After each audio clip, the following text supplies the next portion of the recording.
We are live, people. My bad. We are almost at the destination, bro. Hectic morning. But welcome to another edition of Wake and Pack, people. On a Tuesday morning, it's your boy Higher Point of View here. Accidents on freeways, all kind of shit. Got doctor's appointments, dentist appointments to drop people off, all kind of stuff going on this morning, man. But how is everybody? Sorry I'm late, but you already know how we do. We fashionably late when we come up in here. So yeah, just a little discombobulated today, but it's all good. We here, and we are here to talk about Brian Gutekunst, Packers general manager extraordinaire, wherever the hell you want to call him. All right, so we here, y'all.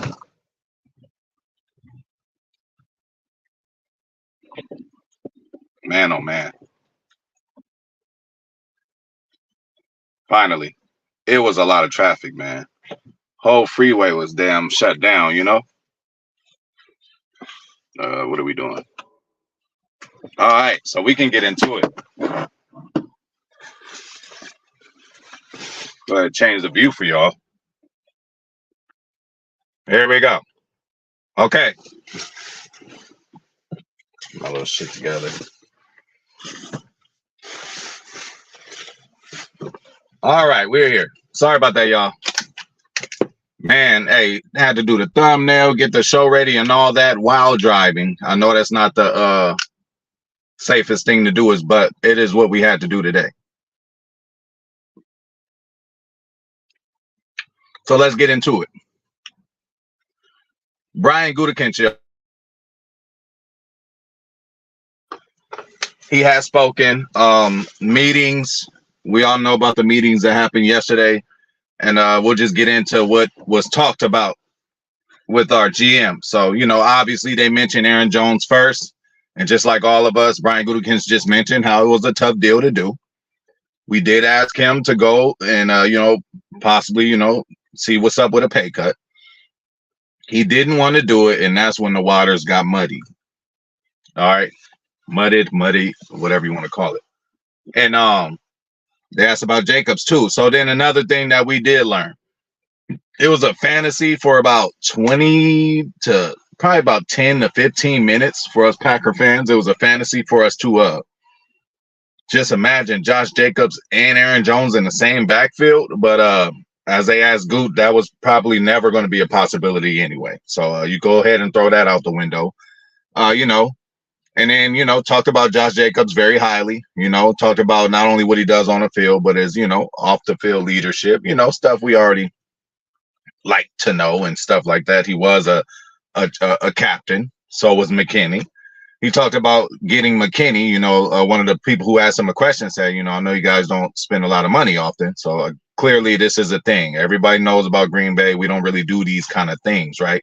So seeing that we did do this year and seeing that we did do it the time we got the D train, that shows that Gutekunst is not, yes, he's following the script of, Packers, again, farming system with the way they do everything. So I'm sure he is following the script, right, of how to, do transactions, amongst other things. And just, the way, just the daily and yearly just upkeep of rosters, right?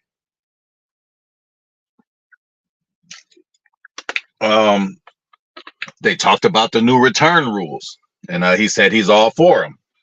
And he said he's selfishly all for them because we actually have a guy who will really make a big difference in that department.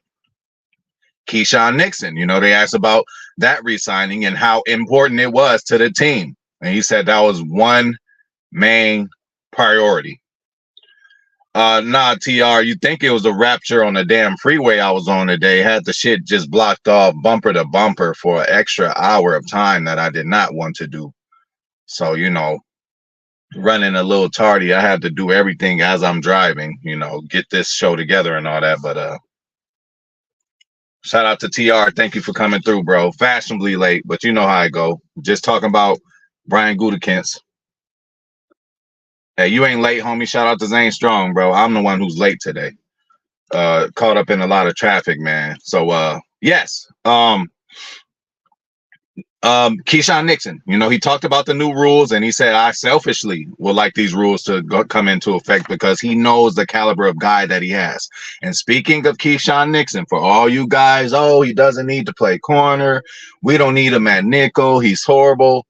That was his first year playing the position. Okay.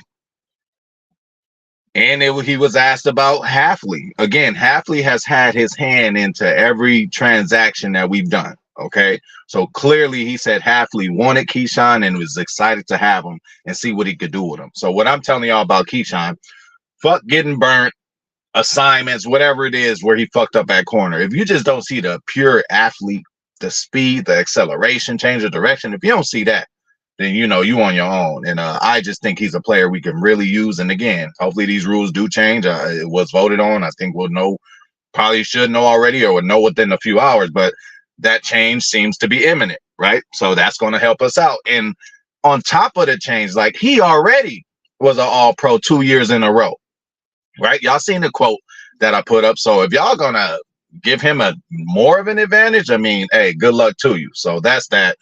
The new hip drop tackle, something we're going to be seeing a lot of. There has been some research of it.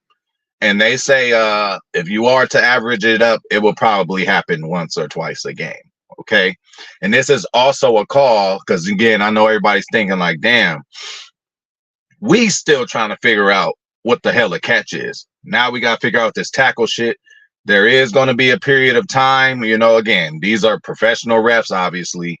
They should be on it right now. They should be looking at film right now to see what to call and when not to call on this tackle. Now, I heard it's the hip drop tackle swing, some bullshit or twist or whatever. It's not the regular hip drop tackle. So, hey, again, let's let them deal with it.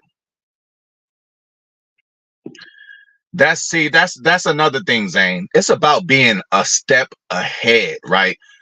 As we seen the last agreement or whatever with the kickoff rules, they were worried about people getting hurt. So they kind of eliminated the kickoff, like essentially, right, for the past few years. So you probably got some people who like, kickoff returner, we don't need to spend that much capital on them. Whole time we just got a guy, we just nickel and diming him. Hey, we'll give you $1 million here, we'll give you $2 million here. Now we give him the big deal because not only is he going to be playing corner and slot, which and nickel, which, bro, again, can we give the man the benefit of the doubt? That was his first and only year playing that position. Again, this ain't Madden. These ain't robots out there. These are real brains thinking. Some people think faster and learn faster and can catch on faster than others, right? So I still seen progression. And then again, Joe Barry was telling him what to do. I'm sure his job will be a lot different if what Halfley they're telling him, giving him different assignments. It's about what they're asking him to do. So they also asked. So again, good pickup by Keyshawn. Hey, y'all want to say in Goot we trust, then don't question and ask why, he signed Keyshawn or he's too much and, he gets burnt. Listen, that was his first year in the position, number one. Secondly, he's has way better coaching now, off top, bro. Halfley's expertise is the back end. Joe Barry's was more linebacker play, which you can tell. He didn't give a fuck about the back end or even the front four to a certain extent. So Brenton Cox Jr. was brought up. Edge, depth, right? But they kind of questioned like, hey, will we be seeing more of this guy due to JJ, coming back from injury? Ingabari, right? And he said yes. He said Cox undrafted free agent, I believe we got him, something like that. And he said he has a lot of upside and he will get some time to shine. So we're going to see what this Cox dude is all about. Okay. So Xavier McKinney, we talked about him. Nixon, we talked about him. Yeah, back to McKinney, another reason he said he got him, he was a top 3 safety in the league. And he's 24 years old, bro. Some motherfuckers coming out of the draft might be 24. 5th-year seniors for some reason, or even 4-year guys sometimes in college end up being 24. when they get drafted. So we got a young guy. And again, he said the next 3 years will probably be the best 3 years of his career, the way he's trending up. So, gotta like that.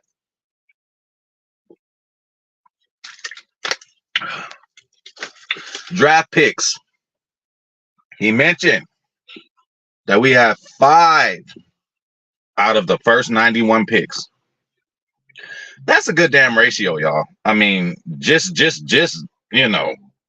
divided like, okay, 32 teams, 1 pick per 32 teams. Well, that averages us more than 1 pick per round, right? So we get 5 picks out of the first 91. That's a pretty good ratio of getting picks during that time, and premium picks, y'all. So again, he's mentioning it. I've been telling y'all he has a hard on about this shit. And that is true, bro. Goot is waiting. And again, they asked him about linebacker, right? So the thing about linebacker, again, he pretty much mentioned base is going to be more of a sub package, and the sub package is going to be more like the base, which basically means that most of the league, most of the time, is in nickel, 4-2-5 or 4-3-4. We're most likely going to be in a 4-2-5 most of the time. You know what I'm saying? So a lot of people say, oh, we're moving to the 4-3. It might be a 4-2-5. And speaking of the linebackers, I know we trying to figure out who's going to be the man in the middle, who's going to demand everything, who's going to be left, who's going to be right. Well, seeing that it's going to be a 4-2-5 most of the times, it's just going to be McDuffie and Quay in there. They asked Gutekunst about McDuffie, and he said he is. He said he is, capable of doing all. But what he also said was this is interchangeable. So it ain't just going to be one guy in the middle. It ain't just going to be Quay in the middle directing everything, doing it. It ain't just going to be McDuffie or whomever, rookie, vet, whoever we get in here. It's going to be a collective effort. Same as the safety. Yes, McKinney might be the post safety on quote, but I'm sure Cooper DeJean, whoever the fuck else we get somehow to play that role and a lesser role, like they're going to be switching off. Like, again, interchangeable. Seems like everything's going to be interchangeable about this defense, and that's a good thing. That's why you always got to get players that can do multiple things. Okay. So yeah, that's what they talked about. Aaron Jones, Josh Jacobs, return rules, Keyshawn Nixon as a returner, Nixon playing nickel. Definitely. That's a definite. I mean, can't go wrong for real, but I go with the tuna melt. I go with the tuna melt. What kind of bread you gonna do? What kind of bread you gonna do? You gonna do the sourdough? You gonna do the rye? Like, how you coming with that, TR?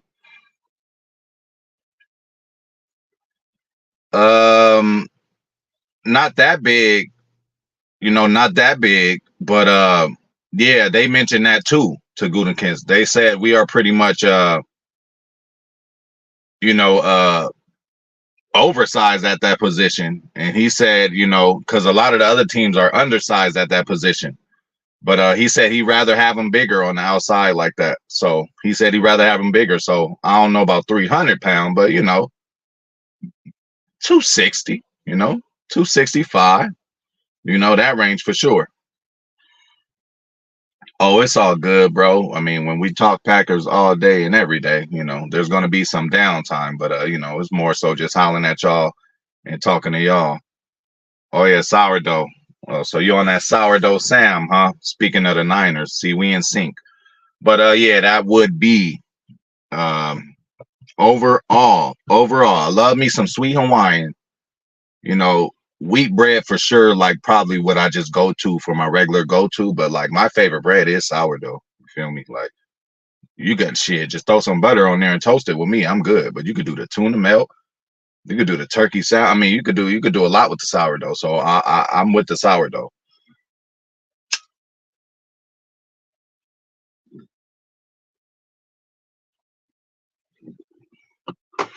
So yeah, man. hip drop tackle. Just as Brandy mentioned yesterday, 15-yard penalty, automatic first down. But this will be the tackle that they are able to review, so they're going to get it right. They have to get it right. But also double-edged sword. What that means is it's going to be more timeouts, just a longer game, right? But again, the studies they did is said that this should happen only once or twice a game. I don't know how they did it so quick to just review every tackle made, but people have done it already. Somebody's already done it for the Packers, and they said there have been 2 situations all year where we probably would have been called for this. So shout out to whomever has the time to really just sit there and like, how do you just look at every tackle? And then you got to determine if this was that, if that was this. I'm not doing that, so I appreciate them for doing that, giving us that knowledge. Yeah, for sure, bro. And that's crazy, man. I mean, sometimes you just see it with your eyes and say, oh, that wasn't a catch. You know what I'm saying? They get so technical. Oh, did he have possession? Did he take a football move? Like, come on, you know. Did the motherfucker catch the shit? That's all we worried about. And I ain't even really tripping if a blade of grass touches the ball while if their hand is under the ball and it's a little bit on the grass, bro, that's still a catch too, man. You know, they got to fix that kind of shit. But yeah, man, you know, return rules in our favor. Cox going to be getting a lot more playing time. Middle linebacker.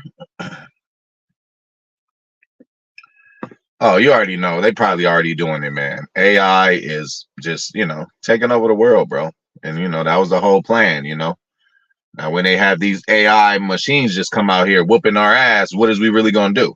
You know what I'm saying? And the thing is, like with police officers, you got good cops, bad cops. But, you know, what about these machines that come out and they just going to do whatever the fuck they want to do? You know what I'm saying? What if a machine ends up killing a pedestrian or something like that? You know what I'm saying? These walking machines that they're gonna have walking around. I don't see why though. You know, it ain't like an injury deal. And you know what? You know, sometimes, you know, we all say that probably because we've been on the wrong side of them, especially in 2014. But if Packers is down, you know what I'm saying? We scored. We down by 2, not enough time left. I mean, that gives us another option to get the ball back. So I think that'll still be a part of the game. And I'm okay with onside kicks, just not when people do it in Madden soon as you start the game. That's the bullshit I'll be talking about. Shout out to my boy Blake22, man. So yeah, man, Goody speaks, man. I just had to come and talk about what, you know, what I seen. You know, he talked about David Bakhtiari too. You know, a lot of people are saying, oh, we could have caught this 2 years ago. And he referred it to as like the punch you didn't see coming. So that hurts, right? You know, Good has heard about it too. And he says David still probably does have a chance to go out there and you know, finish the rest of his story. You know, it just won't be with us. But even with that, I'm a Bakhtiari guy. Hey, we exercise every option we did with him. And that's just what we got from it. So I'm cool. Now, when we do this, and let a player go, that makes me feel better. But if you didn't do this and didn't even ask and didn't see, again with Campbell, again, it's probably because of his mouth, you know, and I don't like that he went to the Niners, but I think that bro could have really helped his defense, especially how we looking at linebacker right here, right now. Again, there's no game on Sunday. The draft is going to come. We'll get a linebacker there. We might get somebody off of somebody's practice squad. You never know. You know, we might go get a vet after somebody gets cut. Never know. I do think he comes back, number 1, because he plays so well.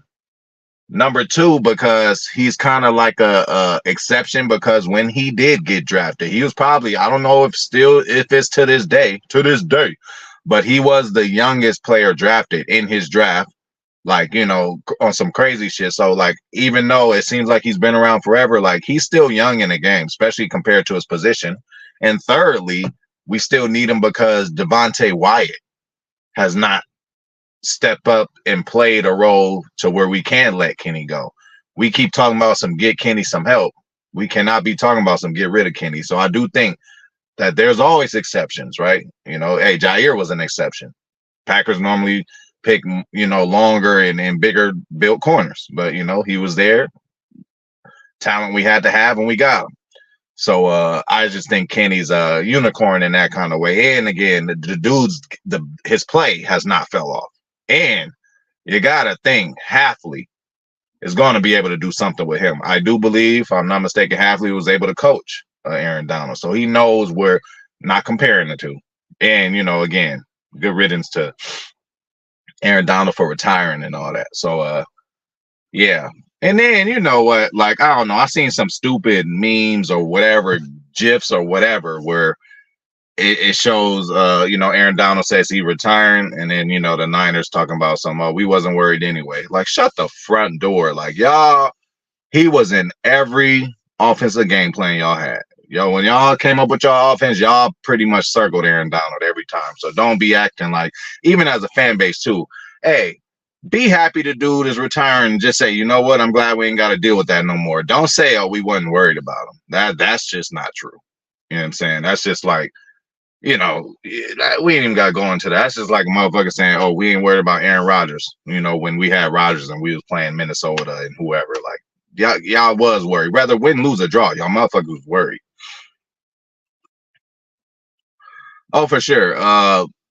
Yeah, still have a little work to do.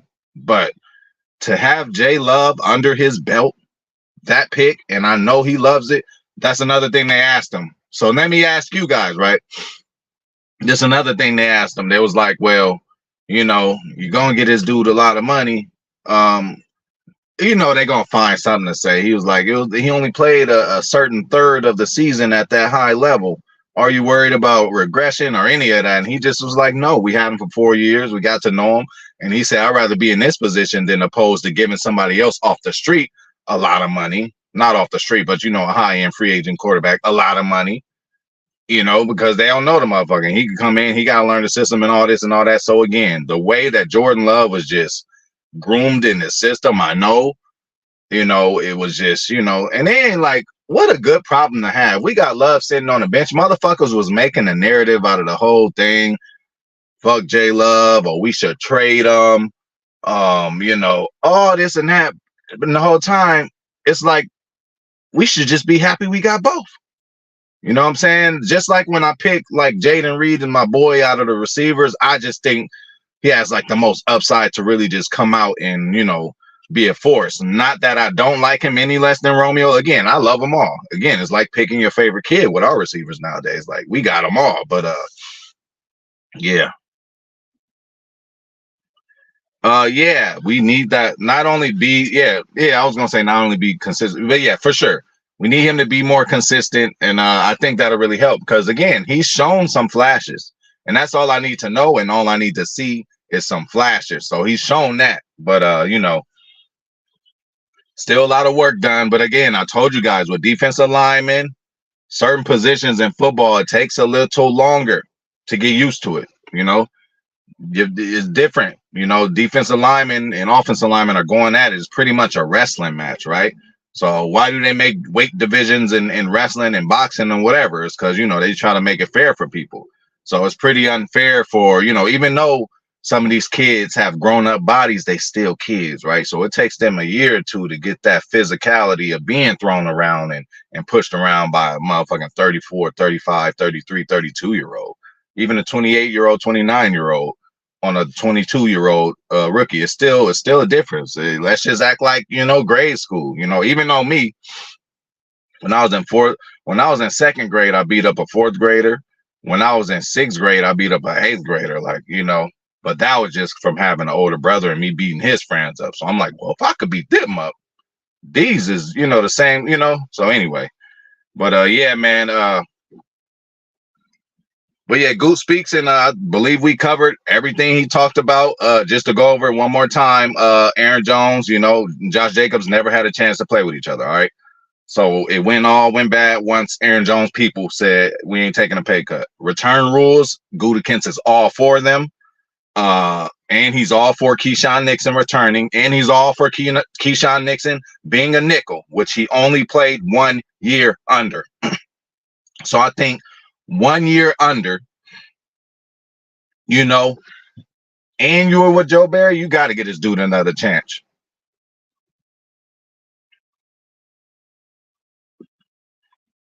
Um, what's the NAL?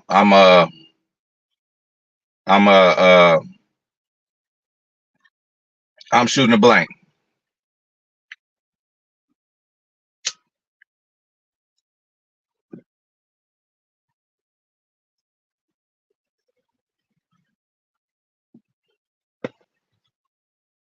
Yeah, you gotta take main event J, bro. You gotta take main event J, but okay. Honestly, TR, you run your race at your pace. Some people are different. Again, some people lose their virginity in high school. I did it well before. It just depends how bad you want it, what situation you in, how much you getting paid, who's in front of you. You know what I'm saying? It's a lot, but yeah, I can't even put an age on it. You can go what everybody says. What does everybody say? Oh, you're in your prime at 28 or whatever they say. I don't believe in none of that. It's all individual. So you just got to check on a certain individual. Just like Josh Jacobs, he has more carries than Aaron Jones, and Aaron Jones has been in the league at least 2 more years than him. So there's a good variable right there to compare to. It's just hey, run your race at your pace. It's all subjective, right? So yeah, I really wouldn't even know. But if I were just to answer your question, if I was just to quickly think, with like no thought put into it, I would say 27 to 28, because the game has to slow down for you too. You could be out there hair on fire doing all this and all that. If the game don't slow down to you, you're going to be making mistakes, a lot of shit. So, and then again, 27, 28 might be too late because some careers don't last that long. That's why it's just really an individual thing, TR on that one. But if I am to guess, okay, college, you come out, they be like 21, 22, 23. Yeah, 3 years in the league. So 26, 27, TR. 26 to 27 is what I would say, as a prime age, just for me, like just to come off the dome with it without me doing my own research, without putting more thought into it. 26, 27. I mean, when you first get into the league, you just got to get used to the physicality. Now you're not the best player on the field. These guys coming from these big colleges are normally the best player on the field. When they were in high school, they were the best player on the field. Now you're not. Now you got people running just as fast as you. So that's going to take at least a year to do, and then you got to get the physicality of it, and then the knowledge of plays and all that. So you're probably going to get people. I would say it takes 3 years. 3 years. After being drafted. So for some people that could be 26. For some people that could be 22. I mean 20, 24, 25. So hey, shout out to 10 Racks, bro, for sure, man. But yeah, man, I got a whole lot of shit to do today, y'all. Got to get up out of here. So thank you everybody for coming through. Sorry for being late, but man, traffic, bro. Whole freeway shut down and everything. But you already know what time it is. Shout out to TR, man. 10 Racks. Thank you for showing up, man. Appreciate you, Zane Strong. Thank you for showing up, man. And we're gonna get it in on the Madden pretty soon. But bro, I don't even want to play regs no more, bro. For real. I really don't. Even with Cali Pack, I'm like, playing regs to me is like going backwards. Shout out to Blake 22. TR, Zane Strong, everybody showed up. And I will see y'all tomorrow.